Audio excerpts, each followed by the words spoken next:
ये आखिरी अविश्वास प्रस्ताव को गिराने का रिकॉर्ड दर्ज होगा, इसलिए विशेष रूप से हम सब इस ऐतिहासिक पल को देख भी रहे हैं और साक्षी बन करके भाग भी ले रहे हैं। सर, कोई भी जब अविश्वास प्रस्ताव लाते हैं तो उसका कारण होते हैं। हम लोगों ने बहुत बार इस तरह का प्रस्ताव देखा है और यहाँ पे जो वरिष्ठ मेंबर्स बैठे हैं उन्होंने भी कई इस तरह के अविश्वास प्रस्ताव को देखा है। लेकिन सर अध्यक्ष जी, मैं आपको याद दिलाना चाहता हूँ और आपके माध्यम से सदन को भी और देश को भी कि अविश्वास प्रस्ताव कब लिया जाता है और किस परिस्थिति में लाया जाता है। अक्सर जब देश में कुछ ऐसा राजनीतिक हालत बन जाते हैं जहां लगता है कि सरकार का जो संख्या है उसमें कम हो जाते हैं या सरकार के पास वो ताकत नहीं रहते हैं देश को संचालित करने के लिए और नेतृत्व कमज़ोर हो जाते हैं, कई परिस्थिति होते हैं, तब अविश्वास का प्रस्ताव लाया जाता है।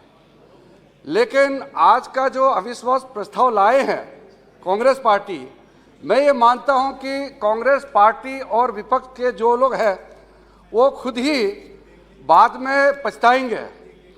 I want to tell on record that the opposition party will regret that this no confidence motion is brought in a wrong timing and a very in a wrong manner। Sir, मैं ये इसलिए कह रहा हूं कि आज परिस्थिति बिल्कुल उल्टा है। आज भारत का छवि विश्व में बहुत तेजी से आगे बढ़ रहा है और भारत के प्रधानमंत्री नरेंद्र मोदी जी का कद पूरे दुनिया में सब ये मानते हैं कि आज के दिन में भारत और भारत का प्रधानमंत्री नरेंद्र मोदी जी पूरा विश्व को नेतृत्व दे सकते हैं, ये सब मानते हैं। और आज बड़े बड़े देश के लोग इंडिया में आते हैं, भारत में आकर के भारत के साथ काम करना चाहते हैं। इस वक्त G20 का अध्यक्षता भी भारत कर रहे हैं और हर एक राज्य में G20 का बैठक भी चल रही है और पूरा देश, भारत के कोने कोने में जितने लोग बसे हुए हैं और भारत के बाहर भी जितने भारतीय लोग हैं, ये मानते हैं कि नरेंद्र मोदी जी का नेतृत्व इस देश को 2047 में पूर्ण रूप से एक विकसित राष्ट्र बनाने का नेतृत्व दे रहे हैं। और ऐसा समय में मोदी जी का और इस सरकार का साथ देने की जगह ये उल्टा अविश्वास प्रस्ताव ला रहे हैं। इसलिए मैं कह रहा हूं कि कहीं ना कहीं कांग्रेस पार्टी और विपक्ष आगे जाकर के पछताएगा कि कितने गलत समय और गलत तरीके से अविश्वास प्रस्ताव लाया है। सर, मैं 2004 से इस सदन का सदस्य होने के नाते मैंने कुछ दृश्य देखा है और हम जब वहाँ बैठते थे अपोजिशन के रूप में और कांग्रेस पार्टी 2004 में 145 सीट जीत के आई थे, भारतीय जनता पार्टी के पास 138 हमारे पास थे, 145 कांग्रेस के पास थे और सिर्फ 7 सीट का फर्क था। 14वीं लोकसभा में कम्युनिस्ट पार्टी जो टोटल लेफ्ट फ्रंट है उनका संख्या 63 थे और लेफ्ट फ्रंट के सपोर्ट से कांग्रेस ने सरकार बनाई यूपीए 1 और उस समय हमने देखा है। आज हम लोगों कहते हैं कि हम लोग अपना दल एनडीए दल को पूछते नहीं हैं, इज्जत नहीं देते हैं। हमने ये दृश्य देखा है। यहाँ जो वरिष्ठ बैठते थे कांग्रेस के, उनके पास 145 होने के बावजूद भी वो उनका व्यवहार ऐसा था कि जैसे उसके पास 450 सीट से भी ऊपर है। जब कम्युनिस्ट पार्टी यहाँ से ऑब्जेक्शन करते थे तब भी कम्युनिस्ट पार्टी को इंसल्ट करते थे, तुम जो बोलना है बोलते रहो, हम जो करना करेंगे। और आज टीएमसी के जितने मेंबर यहाँ बैठे हैं उनको मैं याद दिलाना चाहता हूँ, उस समय टीएमसी के नेतृत्व सुश्री ममता बनर्जी अकेली जीत के आई थी और वहाँ इस सीट में जहाँ मेहताब जी बैठे हैं वहाँ पे ममता जी बैठी थी और उन्होंने कुछ अपना बात रखने के लिए कागज़ स्पीकर तक भेजा, बोलने के लिए कोशिश भी की, मगर यहाँ जो उस समय लेफ्ट फ्रंट का जो हाईएस्ट नंबर सीट जीते थे उस समय 63, फिजिकली ममता जी को बोलने नहीं दिया। और यहाँ तक जब ममता जी बार बार बोलने का कोशिश किया, नोकझोंक हुई और पूरे फिजिकली, मुझे आज भी वो दृश्य याद है, पूरे कम्युनिस्ट के पार्टी पूरा टूट पड़ा फिजिकली। ये तो लकीली मैं और हमारे पार्टी के कुछ सदस्य वहाँ सामने बैठे थे, हम लोग बिल्कुल आगे कूद गए और फिजिकली हम लोग ने जाके रुका कि इस तरह का लोकसभा में आपके संख्या बल पर एक महिला सांसद को इस तरह से आप लोग अटैक नहीं कर सकते हैं। आज ममता जी शायद याद नहीं करते होंगे या उनके टीएमसी वाले संख्या थोड़ा बढ़ गई तो शायद उनमें कुछ अलग सा उसका व्यवहार में बदल गए, तो वो उनका भाषा भी बदल चुके हैं, लेकिन हम लोग ऐसे चीज़ों को भूलते नहीं हैं। सर, आज हम लोग जब देश इतना तेजी से आगे बढ़ रहे हैं, दुनिया का बड़ी जो आर्थिक शक्ति जितने भी हैं, जो बड़े इकोनॉमीज है, उसमें सबसे फास्टेस्ट ग्रोइंग बिग इकोनॉमी में इंडिया नंबर 1 है। तो ऐसा में कम से कम आप हमको पसंद ना करें, भारतीय जनता पार्टी का आइडियोलॉजी को आप सपोर्ट ना करें, प्रधानमंत्री मोदी जी को आप पसंद ना करते होंगे, लेकिन जब देश तरक्की कर रहे हैं, भारत आगे बढ़ रहा है, तो भारत के नाम से तो आप साथ देना चाहिए। आप इंडिया नाम रखने से कुछ नहीं होता है, भारत के विरोध काम करेंगे और नाम इंडिया रखेंगे। ये हमारे देश के लोग पूरा देख रहे हैं। आप लोगों का जो गुमराह करने का तरीका है, उस बहकावे में कोई आने वाला नहीं है। सर, मेरा कुछ जो तथ्य रखना चाहते हैं उसमें, क्योंकि आज गौरव जी बोलते बोलते उन्होंने मणिपुर और नॉर्थ ईस्ट से शुरू किया, इसलिए मैं कुछ बातें वहीं से शुरू करता हूं। सबसे पहले तो जब 2014 में मोदी जी इस देश का प्रधानमंत्री बने, उसके पहले का परिस्थिति का थोड़ा समझिए। मैं इस सदन में पीछे बैठ करके गला फाड़ फाड़ करके हम उस समय के यूपीए सरकार को हम हाथ जोड़ के हम उनको मांग करते थे, पुकारते थे कि कभी कभी आप नॉर्थ ईस्ट का तरफ भी ध्यान रखिए, कभी कभी आप समय निकल करके नॉर्थ ईस्ट की तरफ देखिए। उस समय का तत्कालीन प्रधानमंत्री डॉक्टर मनमोहन सिंह जी तो खुद राज्यसभा, तो लोकसभा से नहीं आए थे, असम के सीट से, असम के कोटा से राज्यसभा के सदस्य बने, 2 बार प्रधानमंत्री बने। कभी भी विकास के नाम पर नॉर्थ ईस्ट का दौरा नहीं किया। 1-2 बार औपचारिक कार्यक्रम के लिए गए होंगे, लेकिन कभी भी हमारे नॉर्थ ईस्ट के सांसदों के साथ, नॉर्थ ईस्ट के मुख्यमंत्रियों के साथ बैठ करके कभी भी नॉर्थ ईस्ट के बारे में चर्चा नहीं किया। आज आप लोग मणिपुर का नाम लेकर के, नॉर्थ ईस्ट का नाम लेकर के बार बार जो आप लोग बोल रहे हैं, काश आप लोग 2014 के पहले के परिस्थिति को याद करते, तो आपको आज नॉर्थ ईस्ट का नाम अपने जुबान पर लेने के लिए भी आपको सोचना पड़ना था। लेकिन आप लोग भूतकाल में जाना नहीं चाहते हैं और ऐसे ही राजनीतिक बयानबाजी में देश को गुमराह करना चाहते हैं। नॉर्थ ईस्ट के जो राज्य हैं, पॉपुलेशन की दृष्टि से बहुत बड़ा नहीं होते हैं। पॉपुलेशन के हिसाब से हमारे वहाँ के जो मेंबर्स ऑफ पार्लियामेंट का संख्या भी कम है। कांग्रेस पार्टी का जब चीफ मिनिस्टर कॉन्फ्रेंस हुए और नॉर्थ ईस्ट के चीफ मिनिस्टर जब भाषण देते थे, तो उस समय कांग्रेस के जो वरिष्ठ नेता थे वो कहते थे कि नॉर्थ ईस्ट के एमपी आपके पास और नॉर्थ ईस्ट का चीफ मिनिस्टर आपके पास एमपी कम है, इसलिए आपको कम बोलना चाहिए। मेरे प्रदेश का मुख्यमंत्री भाषण करके सिर्फ 2 ही मिनट हुए थे और कांग्रेस के सारे वरिष्ठ ने कहा कि नहीं नहीं, आप अभी मत बोलिए, आप खत्म कीजिए, छोटा स्टेट है इसलिए कम बोलना चाहिए। मैं आज फक्र के साथ कहना चाहता हूं, मैं अपना प्रदेश से, अरुणाचल प्रदेश से पहली बार कैबिनेट मंत्री बना है। इतने सालों के बाद आज हम लोग नॉर्थ ईस्ट से 2 कैबिनेट मंत्री और 5 राज्य मंत्री हैं, और इस देश का मैं पहला ट्राइबल लॉ मिनिस्टर भी बना।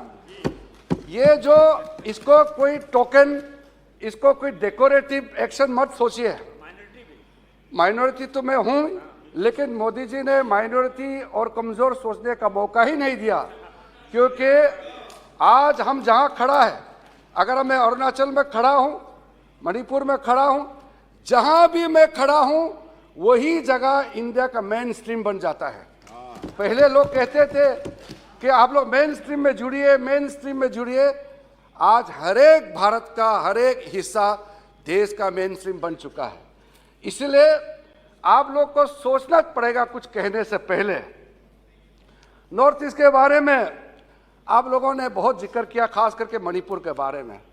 आप लोग को पता है आज जो मणिपुर के अंदर जो संघर्ष हो रहे हैं, और वहाँ मैते कम्युनिटी और चीन, कुकी, जो मार कम्युनिटी का बीच में जो संघर्ष चल रहे हैं, वो ऐसा मत सोचिए कि आज उसका चिंगारी अचानक से उत्पन्न हुआ है, ऐसा मत सोचिए।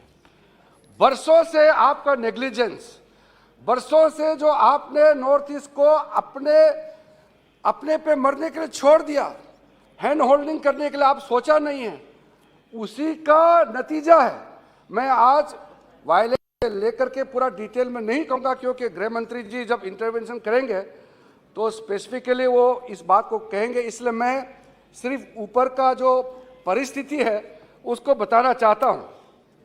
मणिपुर के अंदर में हमारा देश का सबसे ज़्यादा मिलिटेंसी का ऑर्गेनाइजेशन का उत्पन्न हुआ, और आपको ये समझना पड़ेगा 2014 के बाद मोदी जी इस देश का जब प्रधानमंत्री के कुर्सी पर बैठे, उसके बाद एक भी पूरे नॉर्थ ईस्ट में नया कोई मिलिटेंसी गुट खड़ा नहीं हुआ।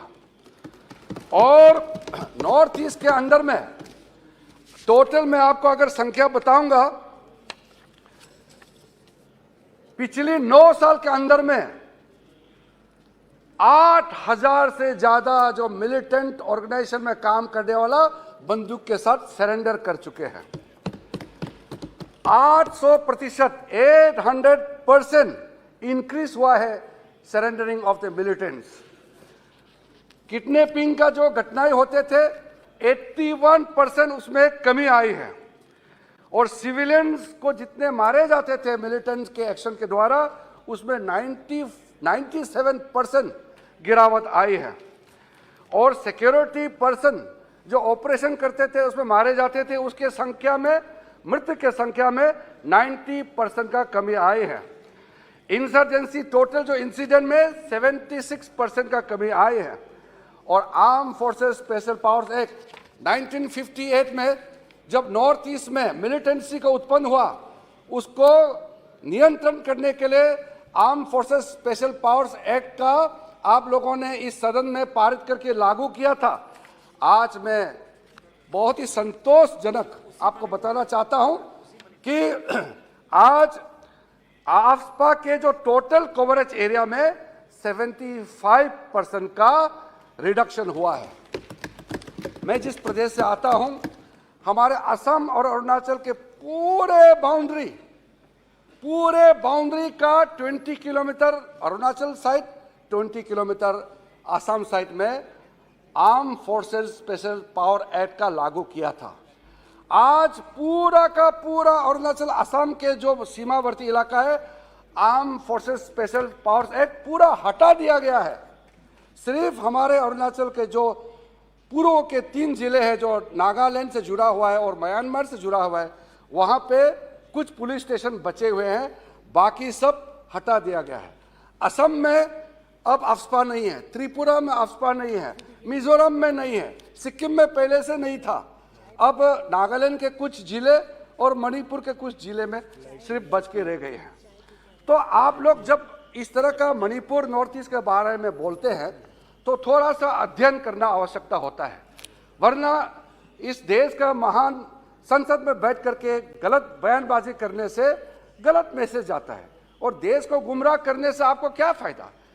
आखिर तो हम लोग सब इस महान सदन का सदस्य है, जिम्मेदारी के साथ बोलना चाहिए। मैं आपको एक बात और बोलना चाहता हूँ। प्रधानमंत्री जी, जब मैं तो पहला जब हमारा एनडीए का सरकार फर्स्ट टर्म बनी, उसी समय से मोदी जी के साथ में मंत्रिमंडल में काम कर रहा हूँ।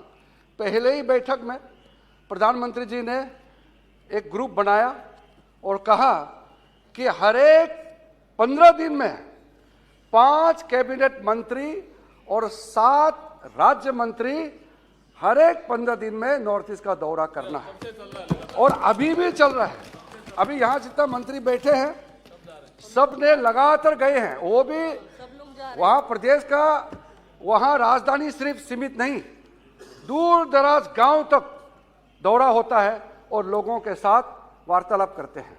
यही नहीं, अधिकारियों को भी प्रधानमंत्री जी ने डायरेक्शन दिया गया है, सीनियर से सीनियर सेक्रेटरी लेवल से लेकर के जॉइंट सेक्रेटरी हो या डायरेक्टर लेवल का ऑफिसर भारत सरकार में काम करने वाला नॉर्थ ईस्ट जाना चाहिए और लोगों से मिलना चाहिए। दिल्ली से हुकूमत करने का कोई मतलब नहीं होता है।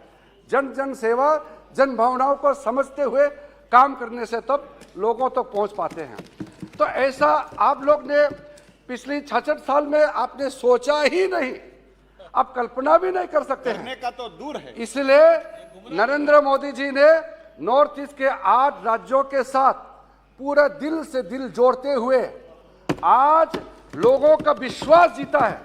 यही प्रधानमंत्री जी का सबका साथ, सबका विश्वास और सबका प्रयास और सबको लेकर के एक टीम होकर के कल ही प्रधानमंत्री जी ने सबको कहा कि अब नॉर्थ ईस्ट को हम नए फेस डेवलपमेंट में ले जाएंगे और नॉर्थ ईस्ट इंडिया का एक ग्रोथ इंजन बनेगा।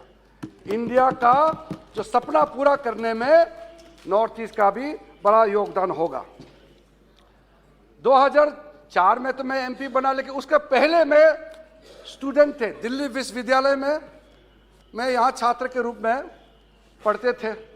उस समय नॉर्थ ईस्ट को दिल्ली में लोग जानते नहीं थे। हमारा यहाँ पे कई लोग हैं नॉर्थ ईस्ट को जानते होंगे अब तो। उस समय परिस्थिति बहुत ख़राब था और मुझे भी पूछते थे कि आप कहाँ से हैं, तो मैं बताता था मैं अरुणाचल प्रदेश से हूँ, तो भी नहीं पता था कि अरुणाचल है कहाँ। मैं जब पहली बार यहाँ जीत के आए संसद में, तब भी हमारे मेंबर्स ऑफ पार्लियामेंट पूछते थे कि ये अरुणाचल किधर है। ये हालत था उस समय का। केंद्र में जो मंत्री थे उनको पूछेंगे कि नॉर्थ ईस्ट में कितना स्टेट है, वो 8 स्टेट का नाम भी नहीं बता पाते थे। जब मंत्री का, वरिष्ठ अधिकारी का ये हालत है तो आम जनता जो सड़क पे बैठते हैं, मार्केट में, गांव में बैठते हैं, उसको कैसे पता होगा। जो संचालित करते हैं सरकार को, उनको ही नहीं पता था। और उस समय जब कुछ घटनाएं होते थे नॉर्थ ईस्ट के बच्चों के साथ, तो उसमें जो परिस्थिति बहुत गंभीर थे। अध्यक्ष जी, आपको, क्योंकि आप भी हम लोग साथ में थे तो आपको अच्छी तरह से मालूम है, जब यहाँ देखिए पर्सनल झगड़ा किसी 2 व्यक्ति का बीच में हो सकता है, वो मैं मना नहीं करता हूँ। और नॉर्थ ईस्ट के बच्चों से भी अगर गलती भी हो जाता है तो भी मैं मना नहीं कर सकता, गलती होता होगा, जिसका गलती है उसको सजा देंगे। लेकिन जो उसमें प्रोफाइलिंग या रेशियल डिस्क्रिमिनेशन का जो बात होते थे, उस समय दिल्ली और मेजर शहरों में, कॉलेजों में जो नॉर्थ ईस्ट के बच्चे पढ़ते थे, उसके साथ बड़ा जुल्म होता था और कोई व्यवस्था नहीं था उसको ठीक करने के लिए। देश का राजधानी में नॉर्थ ईस्ट के कई बच्चे के साथ में जुल्म हुआ, कई लोगों को मार दिया गया है। मारने के बाद केस को भी रफा दफा कर देते थे। लेकिन कहानी बदल गई 2014 के बाद। 2014 के बाद आदरणीय राजनाथ सिंह जी गृह मंत्री थे, मैं उनके साथ में गृह राज्य मंत्री के रूप में, हम लोग को पूरा याद है प्रधानमंत्री मोदी जी ने जो पहली बार डीजी कॉन्फ्रेंस हुए थे गुवाहाटी में, पहली बार आज़ादी के बाद देश का डीजीपी कॉन्फ्रेंस को दिल्ली से बाहर लेकर के गुवाहाटी में मीटिंग कराया 3 दिन, और उसी मीटिंग के दौरान प्रधानमंत्री जी ने निर्देश दिया कि जो मेट्रोपॉलिटन पुलिस हमारे जो नॉर्थ ईस्ट के बच्चों के साथ, नॉर्थ ईस्ट से जो लोग आते हैं उसके साथ अच्छा व्यवहार, उनके साथ किस तरह से अच्छा सुरक्षा प्रदान करे, इसके बारे में एक बात रखा। उसके बाद दिल्ली पुलिस के अंदर में हम लोग ने एक स्पेशल व्यवस्था कराई और नॉर्थ ईस्ट से, सिर्फ नॉर्थ ईस्ट का 8 राज्यों से लगभग 1000 लोगों को दिल्ली पुलिस में भर्ती कराया। आज दिल्ली पुलिस के हर एक पुलिस स्टेशन में नॉर्थ ईस्ट के जो लड़के लड़कियां वहां तैनात हैं और special police for north eastern region के नाम से अलग से एक ऑफिस खड़ा किया। जॉइंट कमिश्नर ऑफ पुलिस के रैंक के ऑफिसर को दायित्व दिया। इसलिए आपने पिछले 9 सालों में नॉर्थ ईस्ट के साथ कोई बड़ा घटना हुआ है आपने सुना नहीं है। ये होता है प्यार, ये होता है चिंता नॉर्थ ईस्ट के लोगों का। आप क्या बात करते हैं, नॉर्थ ईस्ट का ही एक एमपी अपना ही रीजन के बारे में इतना अच्छा काम प्रधानमंत्री करते, कम से कम उसका धन्यवाद तो एक सेंटेंस में बोल सकते थे। राजनीति में इतना भी नहीं डूब जाना चाहिए कि आप अंधे बन जाएंगे। कम से कम जो अच्छा काम किया है उसका तो जिक्र होना चाहिए। अभी कई, मैं तो बहुत शॉर्ट में बोल रहा हूं, जैसे युवा संगम, नॉर्थ ईस्ट के यूनिवर्सिटीज और कॉलेजेस और देश में जितने यूनिवर्सिटीज और कॉलेजेस के बीच में युवा संगम का कार्यक्रम चल रहा है। यहाँ से बच्चे नॉर्थ ईस्ट जाते हैं स्पेशल ट्रेन से और नॉर्थ ईस्ट के बच्चे यहाँ अलग अलग यूनिवर्सिटी में जाते हैं और आदान प्रदान करते हैं, एक्सपोजर ट्रिप करते हैं, एक दूसरे के बारे में अच्छी भावना रख करके प्यार मोहब्बत से बहुत कुछ एक साथ कैसे हम जी सकते हैं, देश को कैसे हम मजबूत बना सकते हैं, अच्छा चर्चा हो रहा है। मैंने रिपोर्ट लिया है बहुत अच्छी तरह से। आज इसका युवा संगम का कार्यक्रम चल रहा है और इंटीग्रेशन, देश को एकजुट रखने के लिए एक भारत श्रेष्ठ भारत का जो मोदी जी का सपना है उसको पूरा करने के लिए कितने कार्यक्रम चल रहे हैं। जैसे तमिल संगमम का प्रोग्राम हो, चाहे नॉर्थ ईस्ट को गुजरात से जोड़ने के लिए रुक्मिणी श्री कृष्णा का जो स्वयंवर को फिर रचना करके हर साल माधवपुर घेर में वहाँ बड़ा मेला होना, कितना कार्यक्रम हो रहे हैं। आज नॉर्थ ईस्ट के सारे लोग महसूस करते हैं और इस महान सदन में मैं बताना चाहता हूं, आज आज़ादी के 75 वर्ष पूरा होने के बाद नॉर्थ ईस्ट का हर एक जन कहते हैं प्राउडली, फख्र के साथ कि मैं भारतवासी हूं। उस समय लोग बाय टेक्निकल, बाय डेफिनेशन सब कुछ आप कहते हैं भारत, हम भारत के हैं, लेकिन कुछ ऐसा आपने जोड़ने के लिए काम किया ही नहीं है। 1962 में जब चीन का आक्रमण हुआ, चीन ने जो आक्रमण किया अरुणाचल और लद्दाख में, अरुणाचल का नाम उस समय नेफा थे और अटल बिहारी वाजपेयी जी हमारे नेता यहाँ सदन में जब विश्वास यहाँ पे रखा कि नॉर्थ ईस्ट को बचाने के लिए क्या क्या काम करना चाहिए, उसके बाद आपको मालूम है नेहरू जी ने क्या कहा था। हम तो आज भी मानते हैं, 1962 में मेरा तो जन्म नहीं हुआ, लेकिन जो हिस्ट्री है, जो रिकॉर्ड है और जो लोग बताते हैं, रिकॉर्ड तो सबके पास है। और ऑल इंडिया रेडियो में नेहरू जी ने क्या क्या बात कही थी वो मैं तो पूरा मालूम है। जब पूरा अरुणाचल, पश्चिम अरुणाचल को चाइना ने कैप्चर कर लिया